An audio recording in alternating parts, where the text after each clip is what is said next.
जय हिंद, नमस्कार और स्वागत है आप सभी का ग्रोथ पॉइंट यूपीएससी के सनदी सेवा एवं अन्य प्रतियोगिता परीक्षा के लिए अति महत्वपूर्ण है संशोधित संपादकीय विश्लेषण यानी रिसर्च एडिटोरियल एनालिसिस के आज के यानी 20 मई 2021 के सेशन में सत्र में मैं हूं आपके साथ ध्रुव जानी। आज एक ही न्यूज़पेपर ऑफ रेफरेंस में से अच्छा लेख हमें मिला है और वो द हिंदू का लेख है।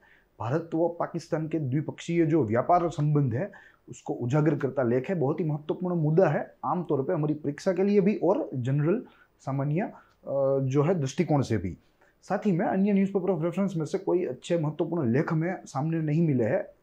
राजनीति के लेख थे या अन्य जो विषय है जो कि कम महत्वपूर्ण हमारी परीक्षाओं के लिए उसके बारे में छपे गए थे, मगर यहाँ द हिंदू में से एक लेख अच्छा था। भारत और पाकिस्तान के जो द्विपक्षीय व्यापारी संबंध है उसके ऊपर प्रकाश डालता लेख था, हमारे लिए महत्वपूर्ण है। चीज़ों को समझेंगे, साथ ही में ये लेख भी अपने आप में एक बहुत ही अच्छा प्रबंध है। काफ़ी गहरा संशोधन भी हमें यहाँ मिला हुआ है, तो रेडीमेड संशोधन मिलने वाला काफ़ी लेख होता है वो काफ़ी अच्छा होता है। ठीक है, तो ऐसे ही लेखों में से आज का ये लेख है जिसके बारे में समझेंगे। जैसे आपको टाइटल दृश्यमान है, a thaw in India Pakistan trade relation. Thaw यानी कि क्या भारत और पाकिस्तान के जो व्यापारी संबंध है क्या वो पिघल रहे हैं। तो यहाँ ऐसा एक प्रश्न पूछा गया है, समझेंगे क्यों ऐसा प्रश्न पूछा गया है। साथ ही में आज भारत और पाकिस्तान की क्या स्थिति है व्यापार की, आज क्या दृश्य है, सारी चीज़ों की चर्चा करेंगे। मगर उससे पहले कवर को एनालाइज कर दे। देखिए, कवर एक बहुत ही सिंपल सा है और बहुत ही प्रतीकात्मक है। जैसे हमें भारत और पाकिस्तान के दो मालवाहक जहाज दिखाई देते हैं अपने अपने फ्लैग वाले, तो यही बात सुनिश्चित करता है कि दोनों देशों के बीच में द्विपक्षीय व्यापारी संबंध हितावह है या होने चाहिए, और क्या यह हितावह है, क्या होने चाहिए, इत्यादि चीज़ों की बात भी आज हम लोग यहाँ करने वाले हैं। ऐसा प्रश्नों का भी उत्तर यहाँ आज के सेशन में हमें मिलेगा। तो बहुत ही सिंपल सा एक पिक्चर है जो कि रिप्रेजेंट करता है दोनों देशों के बीच के व्यापारी संबंध को। और मैं तो कहता हूँ, ये मेरा निजी मानना है कि दोनों देशों को फर्दर इसको डीप बनाना चाहिए, इसको गाढ़ बनाना चाहिए, गहरा बनाना चाहिए, ताकि रीजनल पीस भी मेंटेन हो सके और समृद्धि भी बढ़ सके या बढ़ती रहे। तो देखेंगे पूरी चीज़ें, मगर उससे पहले हम लोग यह लेख का फोटो देख ले। Thaw in India Pakistan trade relation, the Hindu में छपा बहुत ही अच्छा लेख है, संशोधात्मक है, जैसे मैंने आपको बताया इसका स्वभाव। साथ ही में दो लेखकों के द्वारा संयुक्त रूप से लिखा गया है, जिसमें से एक है निशा तनेजा और दूसरे है समृद्धि बिमल। दोनों ही न्यू दिल्ली बेस्ड है, एक फेलो रिसर्चर है, और जो समृद्धि बिमल है यानी कि on the right side she is freelance consultant. ठीक है, तो दोनों ही अपने अपने क्षेत्र में जो है बहुत ही पावरफुल है, बुद्धिजीवी है, और आर्थिक अंतर्राष्ट्रीय संबंधों को बहुत ही अच्छी तरीके से समझने वाले लोग हैं। उनके द्वारा ये लेख आज हमें मिला है। साथ ही में अगर पाठ्यक्रम के साथ इस लेख को जुड़े हम सनदी सेवा के, क्योंकि आमतौर पे काफ़ी सारी प्रतियोगिता परीक्षाएं होती है और अधिकांश जो प्रतियोगिता परीक्षाएं होती है उनका सिलेबस जो है वो सेम ही रहता है, गहराई का मात्र फर्क रहता है। कि अगर आप पोस्ट 3 के लिए अप्लाई कर रहे हैं या क्लास 3 के लिए, क्लास 4 के लिए अप्लाई कर रहे हैं, तो उतनी गहरी चीज़ें आपको जो है प्रेजेंट करनी है। वहीं अगर आप क्लास 2, क्लास 1 के लिए अप्लाई कर रहे हैं तो आपको वही चीज़ें मगर थोड़ी गहराई में आपको समझनी है और आपके एग्जामिनर के सामने रखनी है। तो गहराई का ही जो है भेद है, बाकी पाठ्यक्रम आमतौर पे एक ही रहता है। तो यहाँ हम लोग एक मॉडल पाठ्यक्रम के तौर पर यूपीएससी के पाठ्यक्रम को यहाँ हम लोग गिनते हैं, उसको मानते हैं। और यहाँ according to that GS paper 2 यानी कि जो मुख्य परीक्षा है उसका जो सिलेबस है उसके सबसे प्रथम तो जीएस पेपर 2 के साथ ये मिलता है। जीएस पेपर 2 उसमें भी इंटरनेशनल रिलेशन कालखंड आएगा, एंड उसमें भी India and it's neighbour.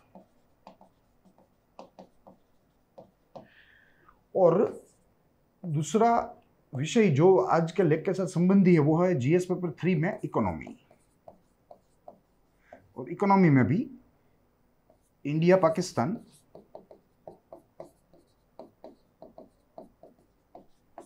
Bilateral trade.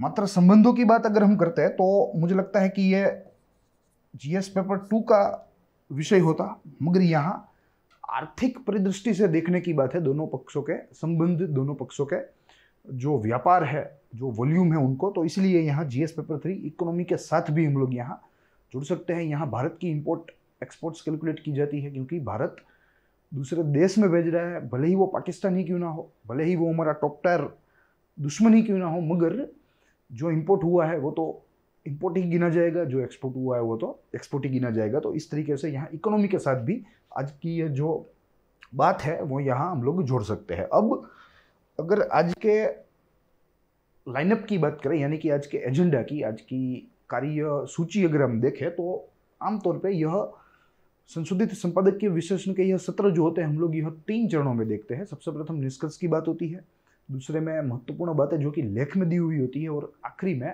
अगर लेख परिपूर्ण ना हो, अगर हमारी परीक्षा संबंधी ज़रूरतों को पूर्ण न करता हो, तो हम लोग वहाँ हमारे इनपुट्स संशोधित तत्वों के फॉर्म में डालते हैं, ताकि चीज़ों को समझने में आसानी रहे और हमारा पूरा जो सेशन है वो एकदम एग्जाम ओरिएंटेड बन सके।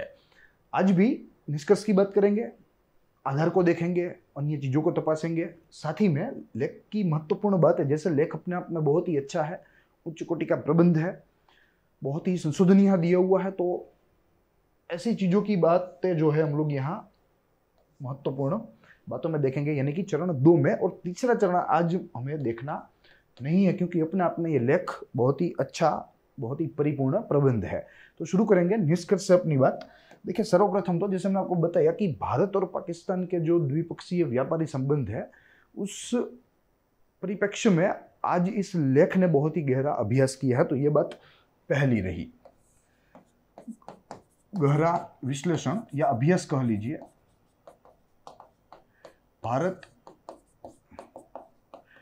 पाकिस्तान व्यापार संबंध।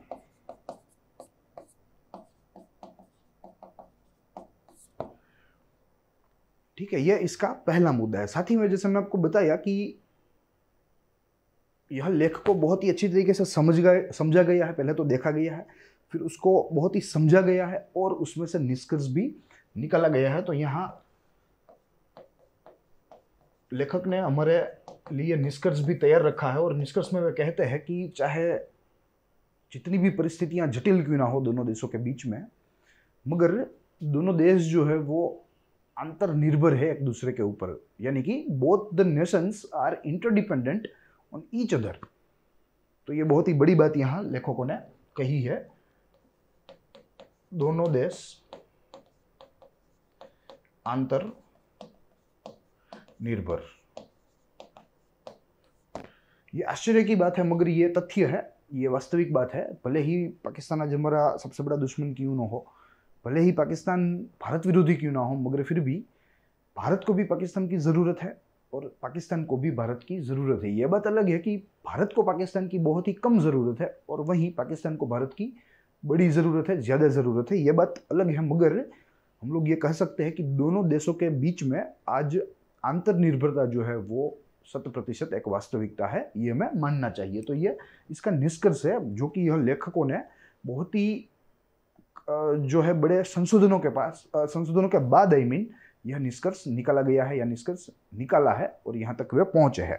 अब जैसे मैं आपको बताया कि ये पूरा का पूरा प्रबंध अपने आप में एक संशोधन है, काफ़ी सारी माहितियाँ हैं, काफ़ी सारे आंकड़े हैं, जिनको हम लोग आज तपासेंगे, और इसी के साथ हम लोग आज का दूसरा चरण यानी कि महत्वपूर्ण बातों को शुरू करेंगे। इसमें सबसे प्रथम देखना है, देखिए पाकिस्तान में एक इकोनॉमिक कोऑर्डिनेशन कमेटी है, ठीक है, जो कि पाकिस्तानी सरकार के लिए ही काम करती है। पाकिस्तानी सरकार को, जो निर्वाचित सरकार होती है, जो वहाँ के जो आप कह लीजिए प्रधानमंत्री होते हैं, फिलहाल वर्तमान इमरान खान है, तो इनको सलाह देने का काम करती है यह इकोनॉमिक कोऑर्डिनेशन कमेटी।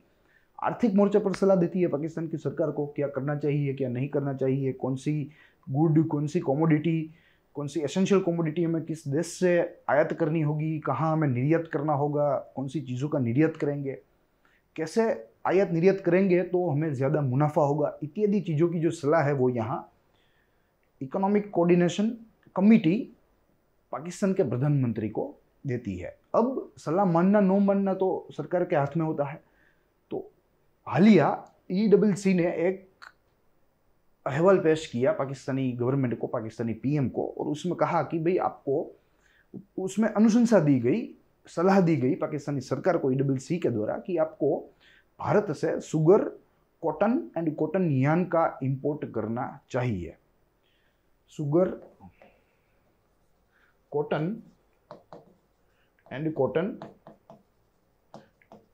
यार्न का इंपोर्ट करना चाहिए ताकि पाकिस्तान में जो प्राइस है वो स्टेबलाइज रहे, पाकिस्तान में इन्फ्लेशन ना हो। मगर दुर्भाग्यवश पाकिस्तानी गवर्नमेंट ने, पाकिस्तानी पीएम इमरान खान ने यह सलाह को खारिज कर दिया, यह मानने से इनकार कर दिया और साफ तौर से कह दिया कि हम लोग यह सारी चीज़ों का जो इंपोर्ट है वो भारत से करने वाले नहीं है।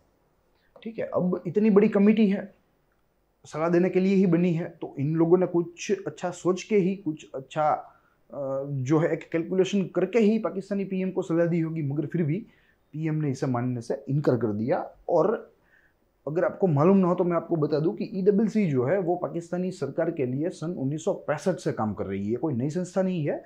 सन 1965 से काम कर रही है। देश में इन्फ्लेशन ना बढ़े, देश का फॉरेन रिजर्व जो है वो कम ना हो, देश में असंतुलन ना बढ़े, इसके लिए ये पाकिस्तानी गवर्नमेंट को समय समय के अंतरालों के बाद सलाह देती है। पाकिस्तानी गवर्नमेंट इसे फॉलो करती है और जो आने वाली चुनौतियां हैं उससे लड़ती है। मगर यहाँ कुछ हमें विरुद्ध देखने को मिल रहा है। यह सलाहों को पाकिस्तानी पीएम ने नकार दिया है, साफ तौर से नकार दिया है।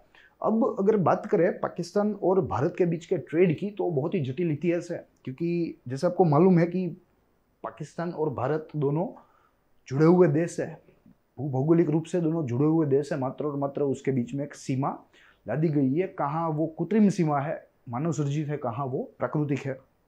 मगर अगर व्यापारी संबंध देखें तो थोड़ा जटिल है, क्योंकि काफ़ी सारे युद्ध भी हुए हैं भारत और पाकिस्तान के बीच में। तो कई बार यह सेवाएं सस्पेंड भी की गई है, इनको मौकूफ रखा गया है, इनको बंद कर दिया गया है या प्रतिबंधित कर दिया गया है।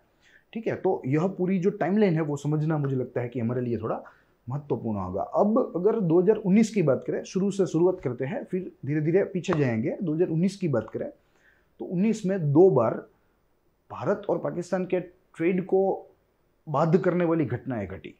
सबसे प्रथम जब पुलवामा हमला हुआ, पुलवामा जो कि 14 फरवरी 2019 को हुआ था, तो उसके बाद भारत ने पाकिस्तान को जो मोस्ट फेवर्ड नेशन की जो सूची होती है उसमें से निकाल दिया। मोस्ट फेवर्ड नेशन, देखिए मोस्ट फेवर्ड नेशन में जो देश होते हैं उनको कुछ सुविधाएं मिलती है, कुछ सहूलियत मिलती है ट्रेड करने के लिए, डील करने के लिए, जिसमें कुछ राहतें भी दी जाती है, कस्टम ड्यूटी भी कम लगती है, क्लियरेंस का समय भी कम लगता है, इत्यादि काफ़ी सारी ऐसी सहूलतें दी जाती है। तो सबसे प्रथम पुलवामा अटैक के तुरंत बाद भारत ने पाकिस्तान को इस सूची से निकाल दिया और 200% इंपोर्ट ड्यूटी लाद दी। इंपोर्ट ड्यूटी, पाकिस्तान से आने वाली चीज़ों के ऊपर भारत 200% तक इंपोर्ट ड्यूटी लगाई, यानी कि कुल मिला के असंभवित कर दिया कि कोई भी चीज़ भारत का जो रहवासी, भारत का नागरिक है, वो पाकिस्तान से नहीं मंगवाएगा, क्योंकि उसे बहुत ही जो है ज़्यादा पैसे चुकाने होंगे। 200% तो इंपोर्ट ड्यूटी मात्र चुकानी होगी। तो इस तरह भारत ने ट्रेड को सस्पेंड करने की, रोकने का प्रयास किया, मगर फिर भी पूर्णतः इसे बैन नहीं किया, पूर्णतः इसे प्रतिबंधित नहीं किया। अब फिर उसके बाद जब 5 अगस्त 2019 में जब भारत के गृह मंत्री माननीय Shri Amit Shah ji Jammu and Kashmir reorganisation bill लेकर आए भारत की पार्लियामेंट में, और जब उन्होंने बिल को पारित करवाया तो उससे कश्मीर में जो स्पेशल स्टेटस जिसको जो है कश्मीर को मिला था, जिस सेक्शन से 370 ऑफ इंडियन कॉन्स्टिट्यूशन, उसे हटाया गया, 35A को भी हटाया गया। तो यह सुधार से पाकिस्तान की जो सरकार है वो बौखला गई और पाकिस्तान ने तुरंत ही after reorganisation act of Jammu and Kashmir तुरंत ही सस्पेंड कर दी import and export to India. Who suspended? Pakistan suspended after J&K reorganisation act 5/8/19 को Pakistan completely ban import and export. यहां हमें समझना है कि पाकिस्तान ने कंप्लीटली बैन किया, संपूर्णतः प्रतिबंधित किया, और भारत ने संपूर्णतः इसे प्रतिबंधित नहीं किया, मगर मात्र और मात्र इसे रोकने का प्रयास किया। अब थोड़ा पीछे चलते हैं। देखिए 1965 में युद्ध हुआ भारत पाकिस्तान के बीच में। यह दूसरा युद्ध था। सबसे जो पहला वाला था वो तो पार्टीशन के तुरंत बाद ही शुरू हो गया था, और वो फुल फ्लेज युद्ध भी नहीं कहा गया था, क्योंकि उसमें पार्टीशन रिलेटेड हिंसाएं जो हुई थी वो ज्यादा थी। युद्ध की हिंसाएं जो होती है वो अलग होती है, मुद्दे अलग होते हैं, प्रश्न अलग होते हैं।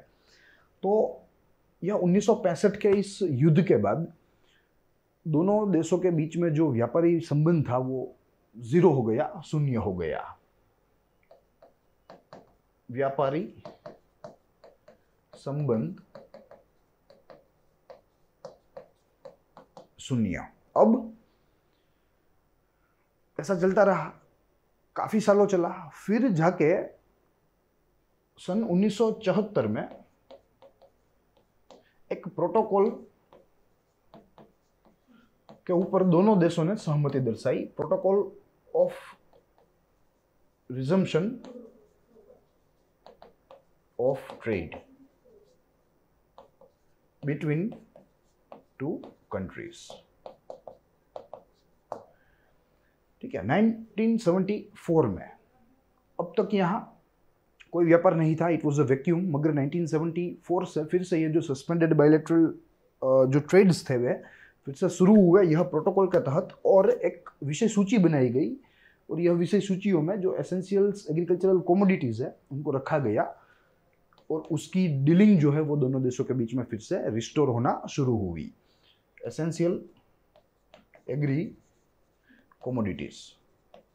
और इसका सबसे एक उद्देश्य यह था कि अगर एसेंशियल एग्रीकल्चरल कमोडिटीज हम लोग ट्रेड कर पाए, दोनों देश जो है इंटरनली ट्रेड कर पाए, तो इससे क्या होगा कि कोई भी होम नेशन हो, चाहे इंडिया हो पाकिस्तान हो, सीजनल जो अगर शॉर्टेजेस आती है चीज वस्तुओं में, तो उसको जो है कंपेंसेट किया जा सकता है, या इन्फ्लेशन को कंट्रोल किया जा सकता है। जो चीज़ आपके देश में नहीं है वो आप आपके बगल वाले देश से मंगा लो, प्राइस स्टेबल कर लो। ठीक है, तो इन्हीं मुद्दों के साथ यह प्रोटोकॉल साइन किया गया था, जिनमें एसेंशियल एग्री कमोडिटीज का जो है समावेशन यहाँ किया गया, ताकि इन्फ्लेशन से बचा जाए, प्राइस इंस्टेबिलिटी से बचा जाए, और अन्य ऐसी कई सारी चीज़ों से बचा जाए, और दोनों देशों के बीच में जो व्यापार संबंध है वो डेवलप हो, वो समृद्ध हो। फूड सिक्योरिटी की भी यहाँ बात रखी गई। खाद्य सुरक्षा भी एक अहम उद्देश्य था कि in case of food insecurity, बगल वाले देश से आप लोग खाने पीने का सामान, राशन वगैरह मंगा सकते हैं, और अपने देश में जो फूड इनसिक्योरिटी है उसे सिक्योरिटी में ट्रांसफॉर्म या तब्दील कर सकते हैं। तो ये सारी चीज़ें चल रही थी।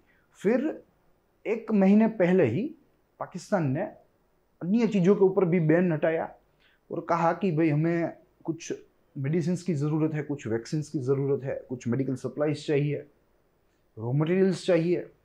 ठीक है, तो मेडिकल इमरजेंसी के तहत महीने या 1.5 महीने पहले ही पाकिस्तान ने अपने द्वार खोले और भारत से चीज़ें मंगवाना शुरू की।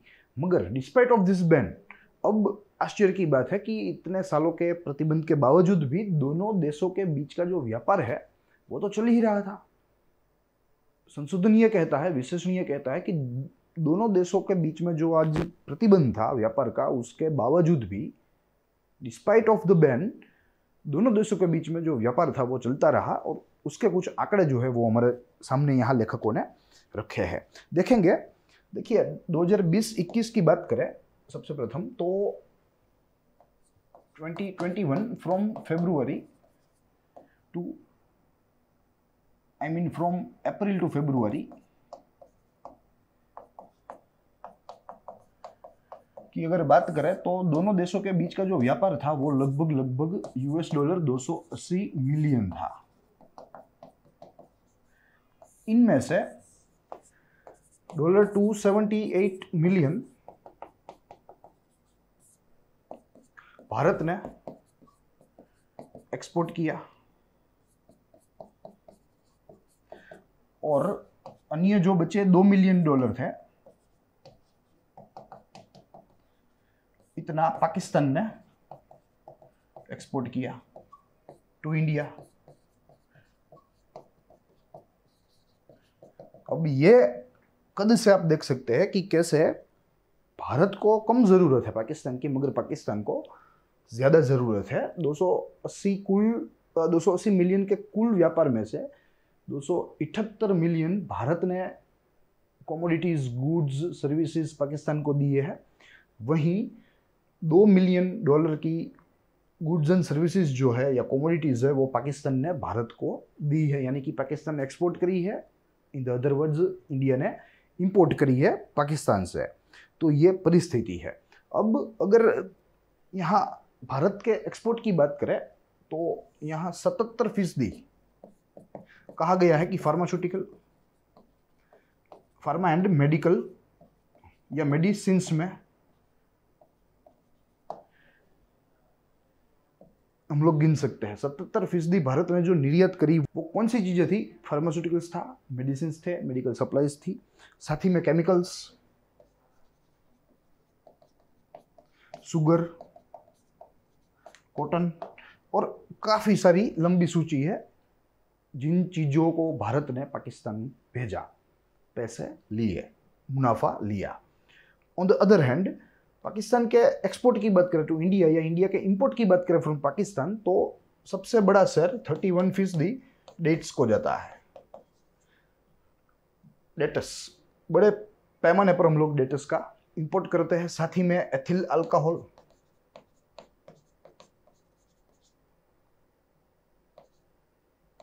दूसरे नंबर पर है 15% के साथ।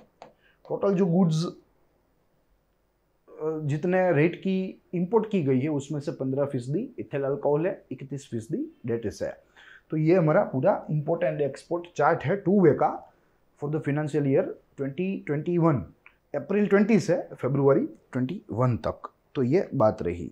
अब in the form of product देखें तो कहा गया है कि भारत ने लगभग विभिन्न प्रकार की 357 प्रकार की चीजें या वस्तु पाकिस्तान भेजी। वहीं पाकिस्तान ने 25 प्रकार की चीजें भारत भेजी। ये वॉल्यूम था। प्राइस का ये टाइप्स है, इन दोनों के बीच में अंतर है जो हमें समझना है। तो ये सारी बात है और यही सारी चीजें हैं जो कि हमें यहाँ लेखक के द्वारा मिली है। साथ ही में यहाँ कहा गया है कि 2018-19 में जब बैन आया तो उसके पहले का जो वर्ष था उसमें दोनों देशों के बीच में बहुत ही अच्छा व्यापार था। कहा जा रहा है कि 2018-19 का जो व्यापार था वो था $2.56 बिलियन, यानी कि 2.5 अरब से ज्यादा डॉलर्स का व्यापार दोनों देशों के बीच में हुआ था। फिर बाद में 2019 के बैन आए, पूरा जो व्यापार है वो डिसरप्ट हो गया, अस्त व्यस्त हो गया या समाप्त हो गया, ये भी आप कह सकते हैं। मगर फिर भी धीरे धीरे हम लोग आगे बढ़ रहे हैं और फिर से हमारा जो व्यापार है वो ग्रू होगा। और यही संशोधनों से हम लोग ये निष्कर्ष निकाल सकते हैं कि दोनों देश भले ही आपस में जो है लड़ते रहे, झगड़ते रहे, मगर फिर भी दोनों देशों के बीच का व्यापार जो है वो दोनों की अंतर निर्भरता है। It is interdependency of both the neighbouring Nations या नेबरिंग स्टेट्स। तो यही चीजें हैं जो कि आज हमें देखनी थी। और आगे भी लेखकों ने सरकार के लिए भी यह एक बहुत ही, समझ लीजिए कि एक सलाह दी है दोनों पक्षों की सरकार के लिए। ऐसा नहीं भारत के लिए बोला है, दोनों पक्षों के लिए बोला है कि आपको यह नुकसानी जो हो रही है, दोनों देशों के बीच में व्यापार नहीं हो रहा और इससे जो नुकसानी हो रही है आपको उसे गिनना चाहिए। जिस दिन आप उसे गिनना शुरू कर दोगे तो आप जो है वे दोनों दुश्मन मिटकर दोस्त बन जाएंगे, क्योंकि अपने आर्थिक एजेंडे को आगे बढ़ाने में लग जाएंगे। तो यही सारी बातें थी। I hope you enjoyed the lecture. अब वक्त है आज के प्रश्न का।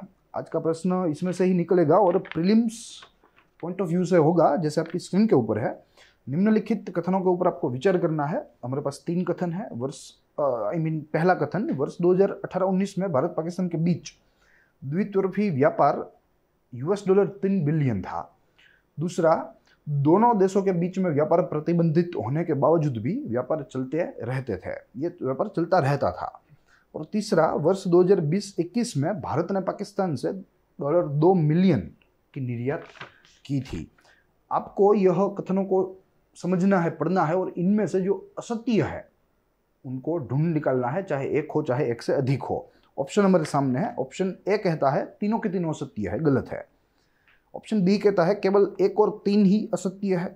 ऑप्शन सी कहता है केवल 1 असत्य है, और ऑप्शन डी कहता है मात्र और मात्र 3 असत्य है। आपको समझ के, पढ़ के इसका जवाब कमेंट सेक्शन में कमेंट करना है। हमारी तरफ से इसका जवाब इस सेशन के प्रीमियर होने के कुछ घंटों के बाद आपके सामने रखा जाएगा। साथ ही में आपका फीडबैक भी हमें दे सकते हैं, कैसा लगा आपको हमारा यह लेक्चर, कैसी लगी हम जो है आपको यह सीरीज़, ग्रोथ मोड यूपीएससी की अन्य सीरीज़।